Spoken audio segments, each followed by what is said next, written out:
Hi friends, இன்றைக்கி எதை பற்றி உங்கள் கூட ஷேர் பண்ணிக்க போகிறேன் அப்படின்னா கால்வாயை பற்றி தான். அதாவது சிங்கப்பூரில் இதை லொங்கான்னு சொல்லுவாங்க. மழை பெஞ்சுன்னா தேவையில்லாத கழிவு நீர், அதே போல் மழை பெஞ்ச நீர் இந்த வழியாக போய் கடலில் போய் கலக்கிறதுக்கு அவங்க எவ்வளோ ஆழமாக 2 பக்கட்டும் பேரிகேட் போட்டு யாரும் விழுந்துடாமல் எவ்வளோ பாதுகாப்பாக பண்ணியிருக்காங்க. இதை ஒவ்வொரு முறையும் நான் கடந்து போகும்போது எனக்கு அப்படியே மனசு வலிக்குதுங்க. ஏன்னா நம்ம நிலாவுக்கெல்லாம் ராக்கெட்டு விட்றோம், என்னென்னமோ பண்ணுறோம்.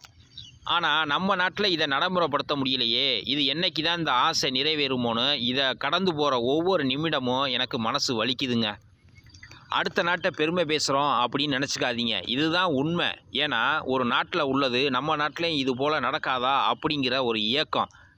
இது போல் உங்களுக்கும் ஆசை இருந்துச்சு அப்படின்னா இதை உங்கள் ஃப்ரெண்ட்ஸுக்கெல்லாம் ஷேர் பண்ணிவிட்டு லைக் பண்ணிவிட்டு நம்ம சேனலை மறக்காமல் சப்ஸ்கிரைப் பண்ணுங்கள்.